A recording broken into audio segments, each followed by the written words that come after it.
नमस्कार बहनों, कैसी हैं सभी लोग। उम्मीद है मस्त होंगी, चकाचक होंगी, खुश होंगी। आपको, मुझे पता है आपको एडमिट कार्ड का इंतजार है, पढ़ने में मन नहीं लग रहा है, अभी तक एडमिट कार्ड नहीं आया है। विभाग ने बोला है कि भैया 7 दिन पहले एडमिट कार्ड आ जाएगा। आज 7 दिन है और 28 तारीख को क्या है, पेपर है। तो एडमिट कार्ड क्यों नहीं आ रहा है? तो एडमिट कार्ड नहीं आ रहा तो इसका मतलब क्या, डेट बढ़ेगी, और डेट बढ़ेगी तो हमारे लिए फायदा होगा, नुकसान होगा, सब चीज़ों पे बात करेंगे। थोड़ा सा बने रहिए हमारे साथ। चलिए, जैसा कि अभी 3 बज रहे हैं और 3 बजे मैंने जाकर व्यापम की साइड पे देखा, तो व्यापम की साइड पे आप भी जा सकते हो। तो यहाँ पे देखिएगा, कहीं पर भी अभी एडमिट कार्ड के बारे में कुछ भी जानकारी नहीं मिली, कुछ भी जानकारी नहीं मिली है। तो मैं आपसे एक ही बात कहना चाहूँगा बहनों, एक ही बात कहना चाहूँगा, आप अपनी पढ़ाई करते रहिए। अब आप ध्यान दीजिएगा, बहुत ही ध्यान दीजिएगा, क्योंकि विभाग ने पूरा का पूरा कहा, ईएसबी ने कहा है कि भाई 7 दिन पहले, जैसे 28 तारीख को पेपर है, 28 फरवरी को पेपर है, 7 यानी कि 21 तारीख को, 21 फरवरी को अगर शाम 6 बजे तक, शाम 6 बजे तक या शाम 8 बजे तक, रात 8 बजे तक एडमिट कार्ड नहीं आता है, एडमिट कार्ड नहीं आता है, तो क्या एग्जाम डेट बढ़ सकती है? और बढ़ेगी तो कितनी बढ़ सकती है, उस पर अपन चर्चा करेंगे। फिर क्या करेंगे अगर बढ़ गई तो, ठीक है, बढ़ गई तो क्या होगा, ठीक है, ये मुद्दा है। सिंपल सी बात है, सबके मन में ये ख्याल होगा जो बहनें पढ़ रही हैं, टेस्ट लगा रही हैं, उस पर भी अपन बात करेंगे। दूसरा अपन बात करेंगे कि सर हमको ना 120 नंबर या 130 नंबर ही आ रहे हैं, तो क्या हमारा सिलेक्शन हो पाएगा? क्या हमारा सिलेक्शन हो पाएगा? इस पर भी अपन चर्चा करेंगे, क्या अपना सिलेक्शन हो सकता है। और एक और टॉपिक पे बात करेंगे कि अंतिम जो 7 दिन है, अंतिम जो 7 दिन है, उसमें क्या स्ट्रेटेजी रहे, क्या स्ट्रेटेजी रहे जिससे हम लोगों का सिलेक्शन हो पाए। इन 3 टॉपिक पे मैं आज बात करने वाला हूं। चलिए एक एक करके अपन सब बात करते हैं। तो सबसे पहले ध्यान दीजिएगा, सबसे पहले हम लोग बात करेंगे, यदि आज यानी कि 21 फरवरी को एडमिट कार्ड नहीं आता है, तो क्या डेट बढ़ सकती है? तो स्वाभाविक है, डेट बढ़ सकती है, पर ज़्यादा से ज़्यादा 2-3 दिन या 7 डेज ही बढ़ेगी। आप उसके चक्कर में मत रहना कि अभी हमने देखा कि सर जो एफएसओ था, एफएसओ था, उसको डायरेक्ट आयोग ने क्या कर दिया, जो 22 जून को था, 22 जून को उठाकर 14 दिसंबर कर दिया। 14 दिसंबर कितना, मतलब 6 महीने आगे बढ़ा दिया। तो आते हैं ख्याल, तो आते हैं, पर ऐसा नहीं होगा। सब चीज़ें हो गई हैं, नॉर्मलाइजेशन डिसाइड हो गया है, ठीक है। तो आज शाम 6 बजे तक आप इंतजार करिए, मुझे पूरा विश्वास है कि आज शाम 6 बजे तक आ ही जाएगा, ठीक है। एडमिट कार्ड आ जाएगा, आज शाम तक आ जाएगा, चिंता नहीं करना है। और 28 फरवरी को बहुत ज़्यादा संभावना, 99% संभावना है कि आपका पेपर होगा, ठीक है। या 1-2 दिन आगे पीछे हो सकता है, पर पढ़ते रहिए। उस चक्कर में मत रहिए कि यार सर अभी आपने एक वीडियो डाला था कि एफएसओ इतने बढ़ गया, तो क्या इसका हो सकता है? बिल्कुल नहीं होगा, पढ़ते रहिए। दूसरे टॉपिक पे अगर हम लोग बात करें, क्या टॉपिक है? दूसरा टॉपिक है कि सर 120-130 नंबर ही आ रहे हैं, क्या करें? सर हम लोग कितना ही टेस्ट देते हैं, 120 नंबर ही आ रहे हैं, तो क्या हमारा सिलेक्शन होगा कि नहीं?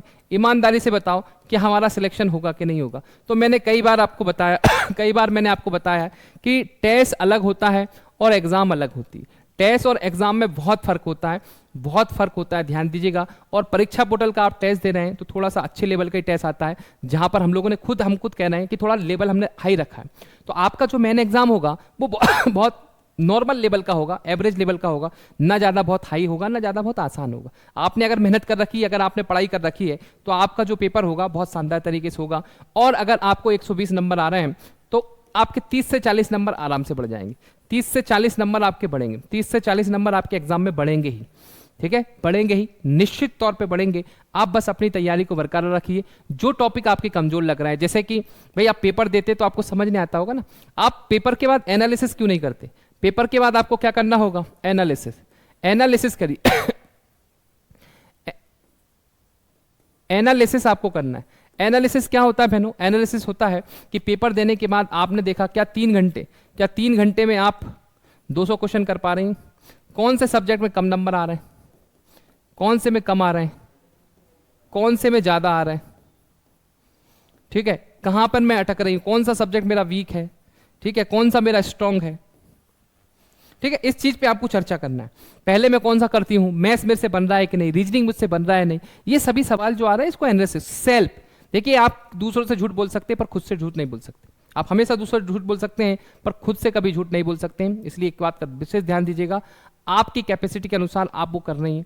आखिरी में आपको सिर्फ प्रैक्टिस करना है, नया कुछ भी नहीं करना, प्रैक्टिस करना है, रिवीजन करना है और टेस्ट लगाना है, रिवीजन करना है और टेस्ट लगाना है। तो ध्यान दीजिएगा, बहुत ध्यान से सुनिएगा, जैसा कि 28 फरवरी को पेपर है तो आपका लास्ट टेस्ट होना चाहिए 25, ठीक है। 25 फरवरी के बाद फिर आपको कोई टेस्ट ज़्यादा नहीं लगाना है, ठीक है, क्योंकि क्या होगा, कम नंबर आते तो डिमोटिवेशन हो जाता है, फिर हमें लगता है कि यार ऐसी तैयारी नहीं, आपको फिर टेस्ट नहीं देना, फिर आपको रिवीजन करना है, रिवीजन करना है और फिर 28 को जब पेपर देने जाएं तो बढ़िया निश्चित होकर बेफिक्र होकर पेपर देने जाएं, डेफिनेटली आपके 30 से 40 नंबर बढ़ने वाले, ठीक है, 30 से 40 नंबर आपके बढ़ जाएंगे।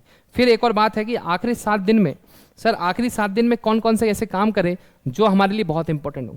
सबसे पहले आप अपनी स्वास्थ्य यानी कि हेल्थ का विशेष ध्यान दें, हेल्थ का विशेष ध्यान दें। देखिए मौसम चेंज हो रहा है, परिवर्तन हो रहा है, तो हेल्थ ना बिगड़ जाए, इस चीज़ का विशेष ध्यान देना है।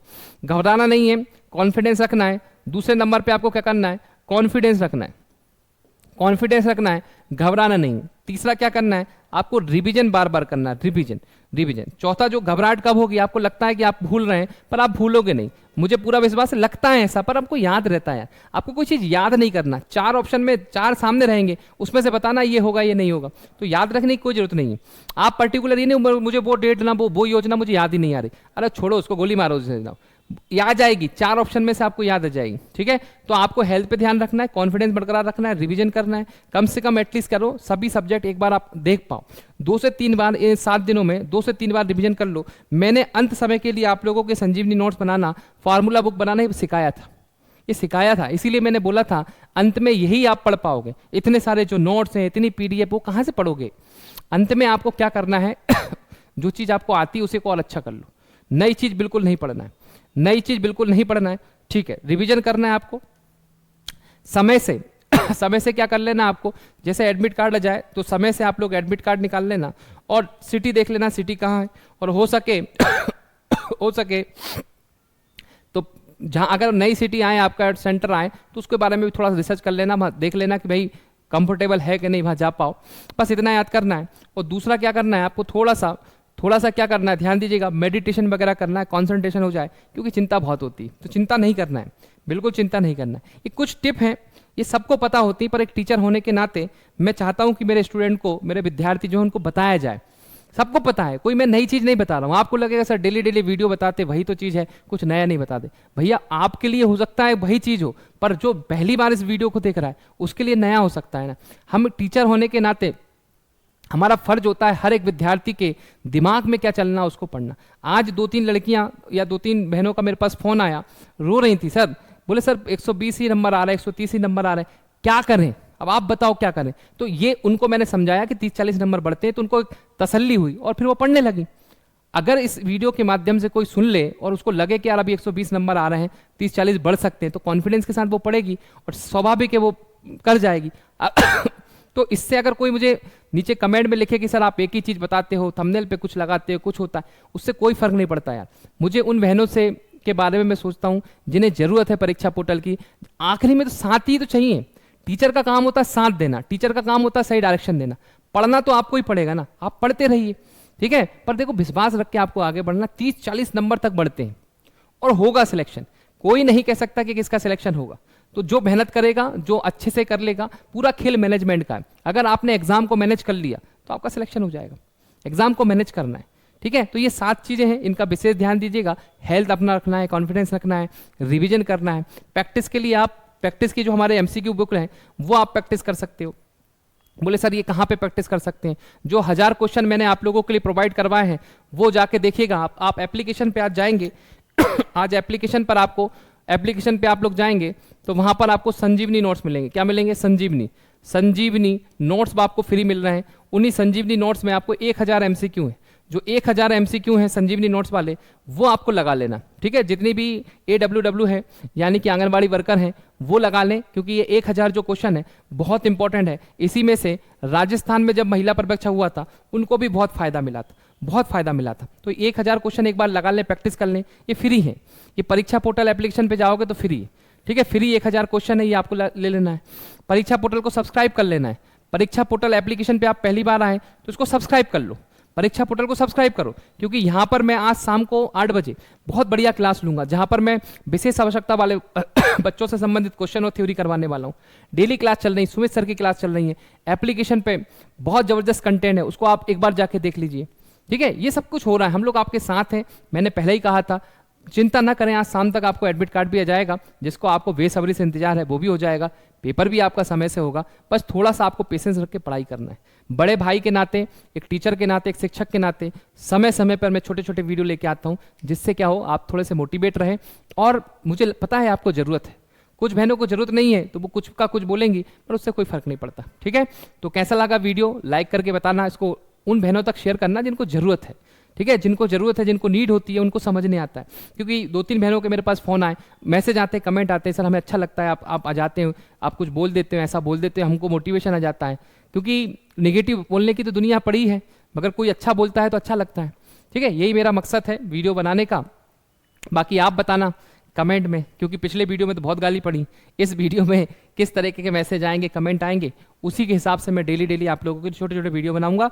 और ये आपके मददगार, मुझे फर्क नहीं पड़ता जिनको मदद नहीं मिल रही इससे, मुझे उनसे फर्क पड़ता है जिनको लग रहा है वाकई नीड है। तो किन किन को नीड होती है, किन किन को मोटिवेशन मिलता है, किन को अच्छा लगता है, वो जरूर कमेंट में बताइएगा और इसे शेयर जरूर करिएगा। चलिए, जय हिंद, जय Bharat, thank you so much, bye bye, take care.